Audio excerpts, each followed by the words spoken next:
आपको पता है बहुत ढूंढने के बाद एक ऐसी मूवी लेकर आ गया हूँ जिसको देखने के बाद मैंने सोचा कि आपको भी पक्का दिखानी है चाहे कुछ भी हो जाए। आपको बता दूं कि ना एक फेमस बुक है जिसके 2 वॉल्यूम्स पब्लिश हो चुके हैं और तीसरा वॉल्यूम जल्द ही पब्लिश होने जा रहा है, लेकिन इस थर्ड वॉल्यूम को कई भाषाओं में पब्लिश करने के इरादे से वो 9 ट्रांसलेटर्स को हायर करते हैं। एंड क्योंकि ये बहुत ही खास बुक होती है और रिलीज होने से पहले ये कहीं लीक ना हो जाए, इसलिए उन ट्रांसलेटर्स को एक सीक्रेट बंकर में रखा जाता है। उस बंकर के अंदर ना तो कोई फोन यूज किया जा सकता है और ना ही इंटरनेट। बाहर की दुनिया से मानो उनका कनेक्शन पूरी तरह से कट हो जाता है और 2 महीने के लिए इन्हें इस तरह यहाँ पर रहकर इस बुक को अलग अलग भाषाओं में ट्रांसलेट करना है। लेकिन यहाँ आने के बाद उन ट्रांसलेटर्स को जो शॉक पे शॉक लगता है वही इस मूवी की शॉकिंग कहानी है। क्या वो ट्रांसलेटर्स यहाँ से बच पाए और आखिर में क्या हुआ, ये जानने के लिए आइए देखते हैं 2019 में रिलीज हुई ये सुपर फ्रेंच मिस्ट्री थ्रिलर जिसका नाम है द ट्रांसलेटर्स। तो मूवी की शुरुआत में एक पब्लिशिंग कंपनी के सीईओ एरिक को दिखाते हैं जो एक बड़े बुक फेयर में अनाउंस करता है कि देखिए,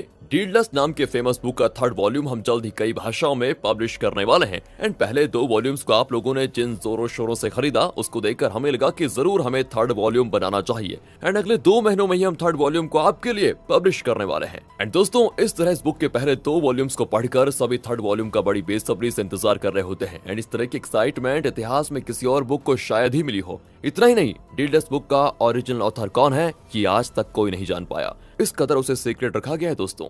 तो चलिए जरा आपको इंट्रोडक्शन करा देते हैं। डीडलेस को ट्रांसलेट करने के लिए अलग अलग देशों से प्रोफेशनल ट्रांसलेटर्स को बुलाया जाता है। तो सबसे पहले ये देखिए, ये है पोर्टुगीज ट्रांसलेटर टेल्मा और ये है डेनमार्क की ट्रांसलेटर हेलन। वो अपने पति और बच्चों से विदा लेती है कि मैं जल्द ही आ जाऊंगी काम खत्म करके, तब तक के लिए अपना ख्याल रखना। अगला है एक टीनेज ट्रांसलेटर जिसका नाम है एलेक्स जो कि इंग्लैंड में रहता है। और ये है जर्मन ट्रांसलेटर इंग्रिड, ये स्पेनिश ट्रांसलेटर जेवियर, अगला है इटालियन ट्रांसलेटर डेरियो और उसके बाद है ग्रीक ट्रांसलेटर कैंड्रिनोज और आखिर में अपने चाइनीज भाई यानी कि चैन यानी कि चाइनीज ट्रांसलेटर, और रशियन बताना तो भूल ही गया, रशियन ट्रांसलेटर है कैथरीना। तो ये सारे प्रोफेशनल ट्रांसलेटर्स फ्रांस आते हैं जहां इन्हें ट्रांसलेशन का काम करना है। उसके बाद उनको एक बड़े मेंशन में ले जाया जाता है जहां वो बहुत ही पीसफुली अपना काम कर सकेंगे। एंट्रेंस पर ही उनके मोबाइल्स ले लिए जाते हैं। ये जगह किसी राजमहल से कम नहीं लगती दोस्तों। सभी बहुत एक्साइटेड होते हैं कि 2 महीने इस शानदार जगह में रहने का मौका मिल गया, वाह कितनी अच्छी किस्मत है हमारी। लेकिन पब्लिशर की असिस्टेंट इन्हें नीचे लेकर जाती है जो कि एक बेसमेंट की तरह दिखता है। वहां पर एक बंकर के अंदर वो इनको लेकर जाती है।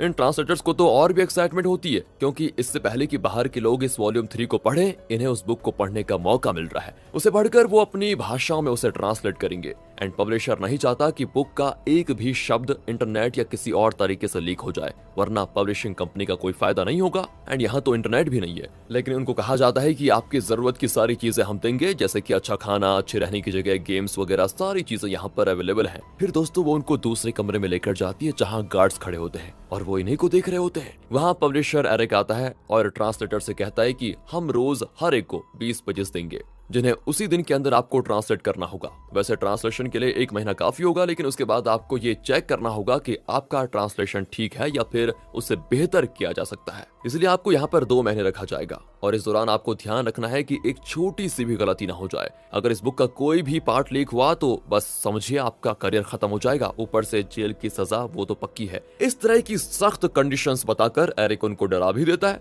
लेकिन कहा ट्रांसलेटर्स तो यहाँ पर अपना काम करने आए हैं तो काम करके ही जाएंगे। उनका कोई गलत इरादा नहीं होता और वो तुरंत अपने काम पे लग जाते हैं। कैथरीना तो बुक का पहला पेज पढ़कर इतनी इमोशनल हो जाती है कि उसकी आंखों से आंसू निकल आते हैं। इतना अच्छा होता है इस बुक का नरेशन स्टाइल। सभी अपनी अपनी भाषा में पहले 20 पेजेस ट्रांसलेट कर लेते हैं। तभी वहां पर एरिक एक सूटकेस लेकर आता है जिसके अंदर बुक का ओरिजिनल स्क्रिप्ट है। उसके अलावा कुछ देशों के फ्लैग्स के साथ पेन ड्राइव्स होते हैं। एक को निकालकर वो कंप्यूटर से कनेक्ट करके निकाल देता है। तब डेरियो कहता है कि मुझे इस बुक के ऑथर से मिलना है। एरिक भी कहता है कि ऑथर का नाम है ऑस्कर, लेकिन वो कहाँ है, औरत है या आदमी, इसके बारे में कोई पता नहीं लगा सकता। तब एलेक्स कहता है कि अरे हम उनकी बुक ट्रांसलेट कर रहे हैं तो हमें उनसे मिलवाने में क्या अर्ज है। एरिक कहता है कि ऑस्कर अपनी आइडेंटिटी रिवील नहीं करना चाहता और किसी से मिलना भी नहीं चाहता, इसलिए इस बात को तो छोड़ दो कि उनसे मिलना है। अगले सीन में दोस्तों आ जाइए, कैथरीना एरिक के कमरे में वेट कर रही होती है। शायद लगता है कुछ पूछने आई हुई है, लेकिन एरिक तो दूसरे कमरे में फोन पर बात कर रहा होता है। इसी बीच वो चुपके से उस सूटकेस को खोल देती है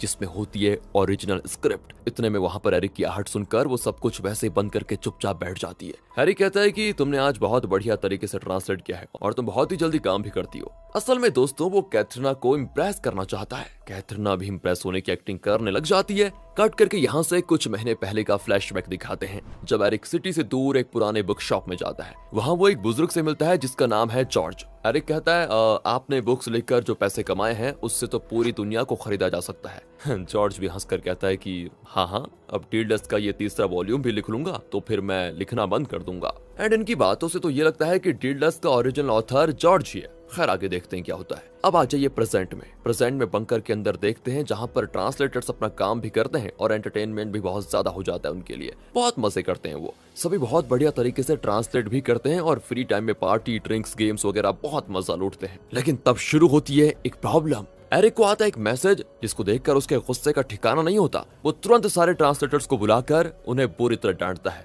दरअसल डीडलस्ट के वॉल्यूम 3 के 10 पेजेस इंटरनेट पर पब्लिश हो चुके थे और जिसने भी ये मैसेज किया था वो डिमांड कर रहा था कि मुझे 5 मिलियन यूरोस दे दो, वरना मैं बुक के अगले 100 पेजेस एक ही दिन में पब्लिश कर दूंगा। अब एरिक गुस्से में कहता है कि तुम्हारे अलावा किसी ने बुक का ओरिजिनल स्क्रिप्ट नहीं देखा और मुझे पता है कि तुम में से किसी एक ने इसे लीक किया है। चुपचाप बता दो किसका काम है वो। अब दोस्तों इतनी सीरियस बात हो रही थी कि तभी एक ट्रांसलेटर हंस पड़ता है कि अब बताओ, ये बुक तो लीक हो चुकी है, मतलब इसे अब कोई नहीं खरीदेगा। हो गया ना नुकसान। एरिक को उसको देखकर इतना गुस्सा आता है ना कि वो अपने गार्ड से कहकर उस ट्रांसलेटर को पीटने लग जाता है। तब जाकर बाकी ट्रांसलेटर्स घबरा जाते हैं कि ये लोग तो हाथ उठा रहे हैं हम पर। एरिक सबको धमकाता है कि अगर किसी ने अपनी गलती नहीं मानी तो सजा सबको मिलेगी, कहकर वो चला जाता है। उसके बाद गार्ड्स हर एक कमरा चेक करते हैं और सारी चीजें इधर से उधर कर देते हैं। कुछ ट्रांसलेटर्स के साथ वो वायलेंट भी हो जाते हैं। एंड जब वो हेलन के कमरे में चेक करते हैं तो तकिए के नीचे एक स्क्रिप्ट होता है। फिर वो उसको एरिक के हवाले कर देते हैं। एरिक पूछता है ये क्या है। हेलन बताती है कि ये तो मेरा अपना नोवेल है जिसे मैं 8 साल से लिख रही हूँ।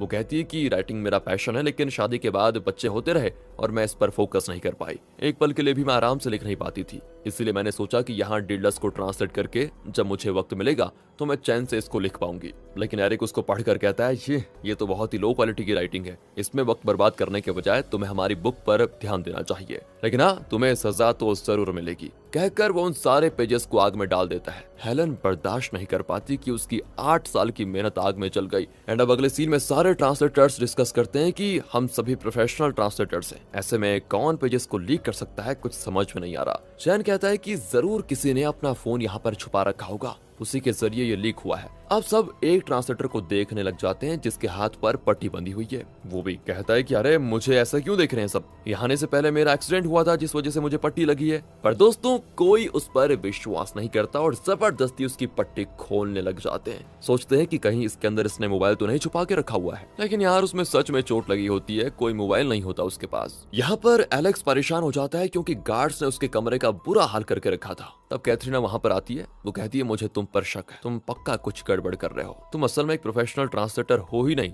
तुमने उन पेजेस को लीक किया होगा। एंड तब एलेक्स एक सच रिवील करता है कि हाँ मैं एक प्रोफेशनल ट्रांसलेटर नहीं हूँ बल्कि डीडलस्ट बुक का बहुत बड़ा फैन हूँ। जब डीडलस्ट के पहले 2 वॉल्यूम्स रिलीज हुए तो उसने दोनों बुक्स पढ़े, लेकिन उसे उनका इंग्लिश ट्रांसलेशन उतना खास नहीं लगा, इसलिए उसने अपने आप दोबारा इंग्लिश ट्रांसलेशन किया जो प्रोफेशनल इंग्लिश ट्रांसलेशन से काफी अच्छा था और लोग उसे बहुत पसंद करने लगे। एंड तब एरिक ने एलेक्स की बहुत तारीफ की थी और पूछा कि तुमने इंग्लिश ट्रांसलेशन क्यों किया जबकि ये बुक पहले से इंग्लिश में अवेलेबल थी, वैसे तुम्हारा ट्रांसलेशन भी बढ़िया है। एंड तब एलेक्स ने उसको बताया था कि वो डीडलस्ट ट्रिलॉजी का बहुत हार्ड फैन है और वो कैसे भी करके डीडलस्ट के ऑथर से बस मिलना चाहता है। वो एरिक से कहता है कि मैंने तो तीसरे वॉल्यूम का पहला सेंटेंस भी गैस कर लिया है। एरिक कहता है कि लिख के दिखाओ तुमने क्या गैस किया है। एलेक्स लिखता है तो एरिक तो एकदम चौंक जाता है क्योंकि ये एग्जैक्टली वही लाइंस हैं जो ओरिजिनल ऑथर ने लिखे थे। एरिक पूछता है ये तुमने कैसे गैस कर लिया, हालांकि वॉल्यूम 3 तो रिलीज हुआ ही नहीं। तब एलेक्स बताता है कि पहले 2 वॉल्यूम्स में कई हिडन डिटेल्स हैं, उन्हीं के आधार पर मैं गैस कर पाया कि ऑथर वॉल्यूम 3 को किन लाइंस के साथ शुरू करेंगे। मैंने इतनी मेहनत इसीलिए की क्योंकि मैं ऑथर से मिलना चाहता हूँ और क्या आप मुझे वॉल्यूम 3 का इंग्लिश ट्रांसलेशन करने का मौका देंगे। उसकी बात से उसके टैलेंट से एरिक बहुत इंप्रेस हो गया था और उसने डीडलस्ट का इंग्लिश ट्रांसलेशन करने के लिए एलेक्स को हायर किया। ओरिजिनल बुक फ्रेंच भाषा में थी। ये सारी बातें एलेक्स कैथरीना को बताता है। यहाँ कैथरीना भी एक बात बताती है कि उसने एरिक के कमरे में उस ओरिजिनल स्क्रिप्ट को देखा। पहले 20 पेजेस पढ़कर मेरी आंखें नम हो गई, उसने कहा। वो कहती है मैं देखना चाहती थी कि अगला पेज कैसा होगा, इसलिए मैंने वो सूटकेस खोल कर देखा, लेकिन तब तक एरिक आ गया, मेरा और कोई इरादा नहीं था वैसे। एंड इस तरह दोस्तों वो अपने हिस्से का सच बता देती है। अगले सीन में दिखाते हैं कि वो ब्लैकमेलर जिसने एरिक को धमकी दी थी कि वो 10 पेजेस पब्लिश करेगा, वो उन पेजेस को सच में पब्लिश कर देता है और हर तरफ वो ट्रेंडिंग हो जाती है। एरिक को तो मतलब इतना गुस्सा आता है, उसका सर फट जाता है। वो गुस्से में सारे ट्रांसलेटर्स के कपड़े उतरवा कर बहुत टॉर्चर करता है और चेक करता है कि कपड़ों के अंदर कहीं कुछ छुपा के तो नहीं रखा हुआ है। तब उसको एक और मैसेज आता है कि अब तक तुमने मुझे 5 मिलियन नहीं भेजे, अगर अगले 6 घंटों के अंदर तुमने मुझे 21 मिलियन नहीं भेजे तो डीललेस बुक के अगले 100 पेजेस मैं पब्लिश कर दूंगा, फिर गई तुम्हारी बुक पानी में। एरिक यहाँ पर पागल हो गया है। वो सारा गुस्सा ट्रांसलेटर्स पर उतारता है और कहता है अब तुम लोग मरने तक यहीं पड़े रहोगे और अगर सच नहीं बताया तो और बुरे मरोगे। और यहाँ पर याद रखना तुम्हें अब से कुछ नहीं मिलेगा जब तक तुमने सच नहीं बताया, कहकर वो चला जाता है। उसके बाद लाइट्स भी बंद हो जाती है। असल में सच का पता लगाने के लिए एरिक अपना टॉर्चर शुरू कर चुका है। ये लोग कैंडल जलाकर बैठे होते हैं और बड़े परेशान होते हैं कि अब क्या होगा। कितने सपने लेकर ये यहाँ पर आए थे कि हमें बुक ट्रांसलेट करने का मौका मिल रहा है। यहाँ पर एक और फ्लैशबैक दिखाते हैं कि एरिक जब जॉर्ज से मिलने गया था तो उसने जॉर्ज को बताया कि डीललेस का 3rd वॉल्यूम मैं एक सीक्रेट जगह पर ट्रांसलेट करवाने वाला हूँ। एंड तब जॉर्ज ने कहा था कि अब मैं तुम्हारे साथ काम नहीं करूंगा। जब तुम पहली बार मेरे पास आए थे तो तुम्हारे अंदर बुक्स पब्लिश करने का पैशन था, लेकिन अब तुम पैशन के लिए चीप पब्लिसिटी करके बुक्स को प्रमोट कर रहे हो एंड डीललेस वॉल्यूम 3 मैं तुमसे पब्लिश नहीं करवाऊंगा। ये सुनकर एरिक चौंक जाता है और कहता है मैं आपको बहुत सारे पैसे देने को तैयार हूँ और आप मेरे लिए और बुक्स लिखिए प्लीज। लेकिन जॉर्ज यहाँ साफ इनकार कर देता है। और अब प्रेजेंट में आ जाइए। एक ट्रांसलेटर को दिखाते हैं जो चाकू लेकर एरिक का कत्ल करने जाता है, लेकिन अचानक किसी को देखकर वो चौंक जाता है। असल में हेलन ने फांसी लगा ली है दोस्तों। सभी बड़े दुखी होते हैं। एरिक को लगता है कि मैंने इसकी 8 साल की मेहनत से लिखी नोवेल को आग में जला डाला, शायद इसीलिए इसने फांसी लगा ली। लेकिन इस बारे में दोस्तों यहाँ पर कोई और नहीं जानता कि एरिक ने उसके नोवेल को आग लगा दी, इसलिए वो कुछ नहीं कहता। पर वो दूसरों को वार्न करता है कि अगर तुमने भी सच नहीं बताया तो मैं तुम्हारा भी यही हाल करूंगा। इसी बीच एरिक की असिस्टेंट उसे कॉल करती है। असल में एरिक ने उसे एलेक्स के घर भेजा था कि वहां जाकर पता लगाओ कहीं उसके घर में वॉल्यूम 3 के पेजेस तो नहीं है। असिस्टेंट कहती है कि पूरा घर छान मारा सर, पर वहां कुछ नहीं मिला। यहाँ सारे ट्रांसलेटर्स बहुत दुखी होते हैं कि हेलन उनके साथ इतने दिनों से काम कर रही थी, अचानक उसका दी एंड हो गया। इसी बीच एरिक को फिर से एक मैसेज आता है कि मुझे पैसे अब तक नहीं मिले, इसीलिए मैं अगले 100 पेजेस पब्लिश करने वाला हूँ और अगर तुमने मुझे 80 मिलियन यूरोस नहीं दिए तो मैं 200 पेजेस पब्लिश कर दूंगा। बस अब यहाँ से एरिक तो साइको ही बन जाता है और गन दिखाकर सबको शूट करने की धमकी देता है। तब एलेक्स कहता है कि मैंने ही किया ये सब कुछ और किसी को कुछ नहीं पता। एरिक भी उसको पीटने लग जाता है कि मुझे पहले से तुम पर शक था, अब बताओ कि इस लीक को कैसे रोको वरना सभी को मार डालूंगा। एलेक्स कहता है कि मैं ये सब एक ऑटोमेटिक सिस्टम के जरिए कर रहा हूँ जो लंदन में एक सीक्रेट जगह पर है। अगर आप 80 मिलियन भेज देंगे तो वो सिस्टम अपने आप रुक जाएगा। एरिक उस सीक्रेट लोकेशन का पता मांगता है। एलेक्स उसको बता भी देता है। फिर एरिक अपनी असिस्टेंट को वहां भेजता है, लेकिन एरिक का गुस्सा कम नहीं होता और वो कैथरीना को शूट कर देता है। वहां वो असिस्टेंट उस सीक्रेट लोकेशन पर जाती है जहां पर एक सिस्टम अपने आप काम कर रहा होता है। वो सिस्टम के पास जाती है तो वहां पर एक फोटो होती है जिसमें एरिक असिस्टेंट को डांट रहा है। असल में भी एरिक हमेशा असिस्टेंट को डांटता धमकाता रहता है, इसीलिए अब उसे एरिक पर गुस्सा आने लग जाता है और वो एलेक्स को सपोर्ट करना चाहती है। वो एरिक से बदला लेना चाहती है और कॉल ही कट कर देती है। एरिक चौंक जाता है कि उसके असिस्टेंट ने उसका कॉल क्यों काट दिया और अब कोई और रास्ता न पाकर वो अपने पार्टनर को कॉल करता है और 80 मिलियन यूरोस अपने अकाउंट में ट्रांसफर करने को कहता है। वो भी कर देता है। एरिक उन पैसों को एलेक्स के सिस्टम में ट्रांसफर करता है, लेकिन कुछ ही देर के बाद वो अपना फोन ही फेंक देता है। तभी एक ट्रांसलेटर फोन उठाता है तो देखता है डीललेस वॉल्यूम 3 का पूरा बुक ही लीक हो चुका है, यानी इंटरनेट पर फ्री में पब्लिश हो चुका है। अब एरिक को इस बुक का तो एक भी पैसा नहीं मिलेगा। गुस्से में वो पागल ही हो जाता है और एलेक्स को शूट कर देता है, लेकिन उसका पागलपन देखकर उसके खुद के सिक्योरिटी गार्ड्स उस पर गन तान देते हैं। बाकी ट्रांसलेटर्स एलेक्स की मौत से बड़े शॉक हो जाते हैं, लेकिन तब पता चलता है कि एलेक्स की जैकेट के अंदर एक बुक थी जिस पर बुलेट लगा था और उसी की वजह से वो बच गया। बाकी वजह ट्रांसलेटर्स भी जिंदा बच निकलते हैं। एरिक को पुलिस के हवाले कर दिया जाता है। कट करके यहाँ से कैथरीना को दिखाते हैं जो बुलेट लगने की वजह से हॉस्पिटल में होती है। एलेक्स उसके पास बैठा होता है। फिर वो एरिक से मिलने जाता है जो पुलिस कस्टडी में है। एरिक कहता है कि मुझे पहले दिन से शक था तुम पर, जब तुमने कहा था ना कि पहले 2 वॉल्यूम्स को पढ़कर तुमने 3rd वॉल्यूम के पहले सेंटेंस की लाइन गैस कर ली है। झूठ था ना वो सब कुछ। इसका मतलब यह है कि तुम्हें पहले से पता था कि वॉल्यूम 3 में क्या है। बताओ कहाँ से चुराया तुमने ओरिजिनल स्क्रिप्ट को। और तब एलेक्स उसके बहुत करीब आता है और उसके शर्ट पर जो माइक लगा होता है उसे कवर करके कहता है डीललेस बुक का ओरिजिनल ऑथर मैं ही हूँ, समझे। और मेरा ही नाम है ऑस्कर। ओहो, ये पहाड़ जितना बड़ा ट्विस्ट सुनकर एरिक तो फ्रीज हो जाता है।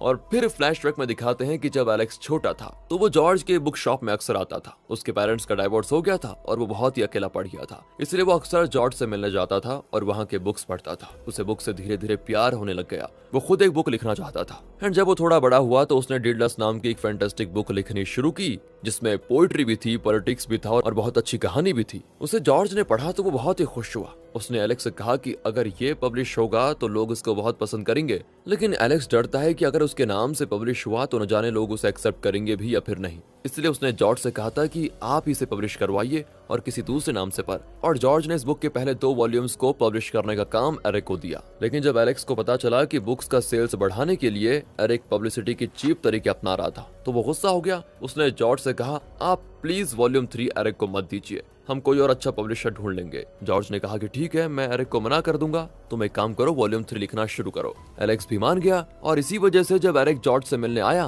तो जॉर्ज ने कह दिया था कि मैं तुम्हारे साथ काम नहीं करूंगा। लेकिन एक दिन अचानक एरिक ने अनाउंस किया कि कुछ ही महीनों में वो वॉल्यूम 3 पब्लिश करने वाला है। उस वक्त वहाँ पर एलेक्स भी था। वो परेशान हो गया कि जॉर्ज ने तो कहा था कि इसे वॉल्यूम 3 नहीं देंगे, फिर एक कैसा अनाउंसमेंट हो सकता है। और अब प्रेजेंट में जब एरिक को पता चलता है कि एलेक्स ही ऑस्कर है तो वो चौंक जाता है। लेकिन एलेक्स उसे एक और शॉक देता है। एरिक ने जो उसे 80 मिलियन ट्रांसफर किए थे वो वापस एरिक के अकाउंट में ट्रांसफर कर देता है और एरिक से कहता है, अब पुलिस तुम्हारी चमड़ी उधेड़ देगी कि इतने सारे पैसे तुम्हारे पर्सनल अकाउंट में कहां से आए, जवाब तैयार रखना उनके लिए। एरिक एकदम शॉक हो जाता है और बड़बड़ाने लग जाता है कि तुम ऑस्कर नहीं हो सकते, क्योंकि मैंने खुद अपने हाथों से उसका कत्ल किया था और उसके पास से वॉल्यूम 3 का ओरिजिनल स्क्रिप्ट चुरा कर लाया था। यहाँ फ्लैशबैक में दिखाते हैं कि जब जॉर्ज ने एरिक को 3rd वॉल्यूम देने से इनकार किया था तो गुस्से में एरिक ने जॉर्ज को सीढ़ियों से धकेल कर मार डाला और डीडलस का वॉल्यूम 3 चुरा कर ले आया। उसने जॉर्ज के बुक शॉप में आग लगा दी थी ताकि ये बिल्कुल एक्सीडेंट लगे।